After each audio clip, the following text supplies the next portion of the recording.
Nervous system, तंत्रिका तंत्र, जो कि आपके शरीर को कंट्रोल करता है। आपके शरीर के हर एक सिस्टम जो आपके शरीर को चलाने के लिए जरूरी होते हैं, उन सभी पर कंट्रोल नर्वस सिस्टम का ही होता है। आपका पूरा शरीर आपके ब्रेन यानी मस्तिष्क के द्वारा कंट्रोल किया जाता है। इसका मतलब ये हुआ कि आपके नर्वस सिस्टम का सबसे मेन हिस्सा आपका ब्रेन होता है। तो आपके शरीर के सबसे इंपॉर्टेंट पार्ट ब्रेन की सेफ्टी के लिए क्रेनियल बोन्स होते हैं, जो कि आपके ब्रेन को किसी भी बाहरी अटैक और डैमेज होने से बचाता है। ये क्रेनियल हड्डी 8 बोन्स का एक ग्रुप होता है, जो आपस में फाइबर जॉइंट्स यानी कि रेशेदार जोड़ से जुड़ा हुआ होता है, और यह जोड़ बहुत ही स्ट्रॉन्ग होता है। इन क्रेनियल बोन्स और आपके ब्रेन के बीच एक पतली झिल्ली पाई जाती है, जिसे मेनिनजॉइंट्स कहते हैं, जो कि ब्रेन की हड्डी और ब्रेन के बीच प्रोटेक्शन का काम करता है। अगर आपकी ब्रेन की हड्डी और ब्रेन आपस में जुड़ गया तो ब्रेन में इन्फेक्शन होने के चांसेस हो जाते हैं। इस इन्फेक्शन से बचाने के लिए आपके ब्रेन में मेनिनजॉइट लेयर होती है। मेनिनजॉइट डैमेज होने से मेनिनजॉइटिस नाम की बीमारी हो जाती है। आपका ब्रेन तंत्रिका तंत्र यानी न्यूरॉन सेल से मिलकर बना होता है। ये ह्यूमन बॉडी की सबसे बड़ी कोशिका यानी सेल होती है। इस सेल की एक खराबी होती है, और वो ये है कि इसमें कोई भी सेल डिवीजन पुनर्निर्माण यानी कि कोशिका विभाजन संभव नहीं होता, क्योंकि ब्रेन में सेंट्रोसोम नहीं पाया जाता। इसका मतलब ये हुआ कि अगर आपके ब्रेन में चोट लगा तो ये शरीर के बाकी अंगों की तरह खुद को रिपेयर नहीं कर सकता। इसीलिए बाइक चलाते वक्त कुछ पहनो या ना पहनो, लेकिन हेलमेट पहनना बहुत जरूरी हो जाता है।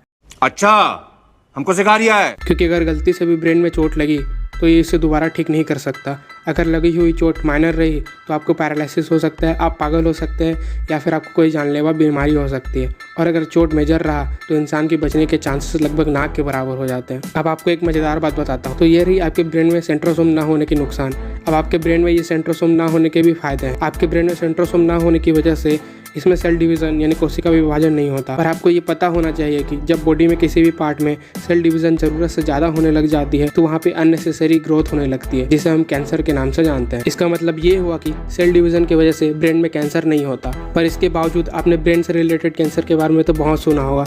तो आइए जानते हैं कि इतना प्रोटेक्शन होने के बाद भी ब्रेन में कैंसर कैसे हो जाता है। जैसा कि हमने देखा कि ब्रेन 90% न्यूरॉन सेल से बना होता है, लेकिन ब्रेन के बाकी 10% का हिस्सा न्यूरॉन गैलियल सेल से बना होता है, और इन न्यूरॉन गैलियल सेल्स में सेंट्रोसोम पाया जाता है, जो कि ब्रेन के इस हिस्से में सेल डिवीजन पॉसिबल हो जाता है, जिससे कि ब्रेन में कैंसर होने के चांसेस हो जाते हैं।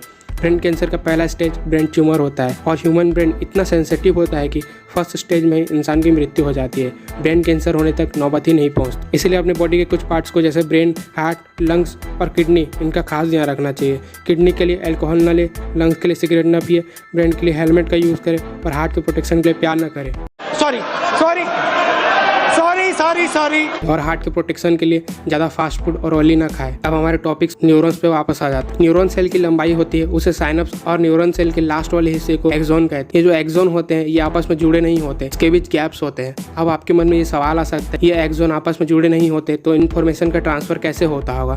तो मैं आपको बता दूं कि इन एक्सोन के बीच में सोडियम यानी Na पाया जाता है, जो मैसेज को ट्रांसफर करने के लिए हेल्प करता है। आपने एक चीज नोटिस किया होगा कि जब भी आप एग्जाम देने जाते हैं तो आपके पसीने छूटने लगते होंगे, और इन पसीनों में नमक यानी सोडियम होता है। तो आपके ब्रेन में सोडियम निकल जाने की वजह से दिमाग ठीक से काम नहीं करता, और आप एग्जाम में सब कुछ भूल जाते हैं। अब हम ब्रेन के पार्ट्स के बारे में जानेंगे। ब्रेन में मेन 3 पार्ट्स होते हैं। एक अग्र मस्तिष्क यानी कि हमारा सामने वाला ब्रेन, एक होता है दूसरा मध्य मस्तिष्क यानी कि हमारा मिडिल वाला ब्रेन, और एक होता है पश्च मस्तिष्क जो कि हमारे ब्रेन का पीछे वाला हिस्सा होता है। आपके ब्रेन के सबसे आगे वाले हिस्से 3 पार्ट्स में डिवाइड किया गया है, जिसमें सेरिब्रम, थैलेमस और हाइपोथैलेमस आते हैं। सेरिब्रम यानी प्रमस्तिष्क आपके ब्रेन का 66% हिस्सा कवर करता है। ये हमारे ब्रेन का सबसे इंपॉर्टेंट पार्ट और सबसे बड़ा पार्ट होता है। हमारी मेमोरी, नई नई इन्वेंशन करने की पावर, ये सभी इंपॉर्टेंट चीज़ें ब्रेन सेरिब्रम से ही रिलेटेड होता है, और इसी के वजह से पॉसिबल हो पाता है। अब आते हैं थैलेमस के ऊपर। थैलेमस आपको बाहरी वातावरण के बारे में जानकारी देता है। बाहरी मौसम ठंडी है या गर्मी है या बरसात है, सभी चीज़ों का आभास हमें थैलेमस की वजह से ही हो पाता है, यानी कि ये बॉडी के बाहरी टेम्परेचर को भी मेंटेन करता है।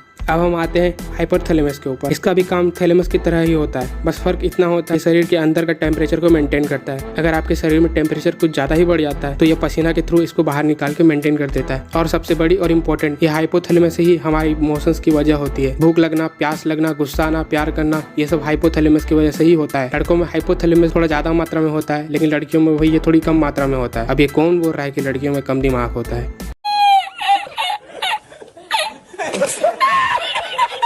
इसलिए आपने देखा होगा कि साधु संत ज्यादा मसालेदार और लहसुन प्याज के सेवन नहीं करते, जिससे इनका हाइपोथैलेमस कंट्रोल में रहता है। अब आपके ब्रेन के बीच वाले हिस्से की बात करते हैं। इसमें केवल दो भाग होते हैं, पहला कारापोरा और दूसरा सेरिब्रल पेंटिकल होता है। कारापोरा जो हमें देखते और सुनते हैं उसको ब्रेन के सेरिब्रम तक ले जाता है। अब आते हैं सेरिब्रल पेंटिकल के ऊपर, और ये हमारे ब्रेन का सबसे इंपॉर्टेंट पार्ट भी होता है। ये हमारे ब्रेन और स्पाइनल कॉर्ड के बीच कनेक्शन बैठाता है। आपको पता ही होगा कि स्पाइनल कॉर्ड हमारे रीढ़ की हड्डी के बीचों बीच आया हुआ होता है। ये हमारे बॉडी को कंट्रोल करता है। तो जब हमारा ब्रेन किसी के ख्यालों में खोया हुआ होता है तो ये सेरिब्रल पेंटिकल एक्टिव हो जाता है। आपने ये अक्सर नोटिस किया होगा कि आप कुछ चीजें रास्ते पर चलते चलते सोच रहे होते हैं और आपका ध्यान बिल्कुल भी नहीं होता, फिर भी आप अपने घर सही सलामत बिना किसी के बताए बिना भटके पहुंच जाते हैं। ये आपके शरीर के स्पाइनल कॉर्ड और सेरिब्रल पेंटिकल की वजह से ही पॉसिबल हो पाता है। अब हम आते हैं ब्रेन के सबसे पीछे वाले हिस्से पर। ये हमारे ब्रेन का सबसे कमजोर हिस्सा होता है। ए धनिया, इधर मत मार, समझा क्या? क्यों?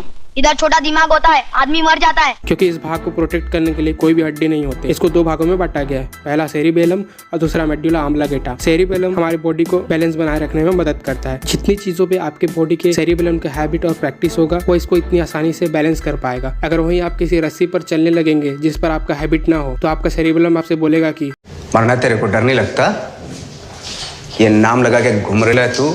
अब आते हैं मेडुला ऑब्लांगेटा के ऊपर। इसका काम आपके बॉडी की सारी मेटाबॉलिक चीजों को कंट्रोल करना होता है, जैसे कि सांस लेना। ये सारे काम ब्रेन के इस हिस्से के द्वारा होता है। आपका काम सिर्फ आपके खाना को खाना होता है, बाकी का काम आपका डाइजेस्टिव सिस्टम और मेडुला ऑब्लांगेटा कर देता है। अब थोड़ी सी बातें आपके सेकंड ब्रेन के ऊपर कर लेते हैं, इसे स्पाइनल कॉर्ड भी कहते हैं। ब्रेन से 12 जोड़ी नर्व्स यानी कि तंत्रिकाएं निकली होती है जो कि स्पाइनल कॉर्ड से जुड़ी हुई होती है। स्पाइनल कॉर्ड जिसे हिंदी में मेरुरज्जु भी कहा जाता है, रीढ़ की हड्डियों से ढका हुआ होता है जो कि इसको प्रोटेक्ट करता है। इसमें 31 जोड़ी वेन्स और नर्व्स निकली हुई होती है जो कि हमारी पूरी बॉडी में जुड़ी हुई होती है। जब भी आपका ब्रेन किसी भी चीज़ों में बिजी हो जाता है तो आपकी बॉडी को कंट्रोल करने का काम इसी का होता है। यह था कंप्लीट वीडियो और complete knowledge about human mind and nervous system.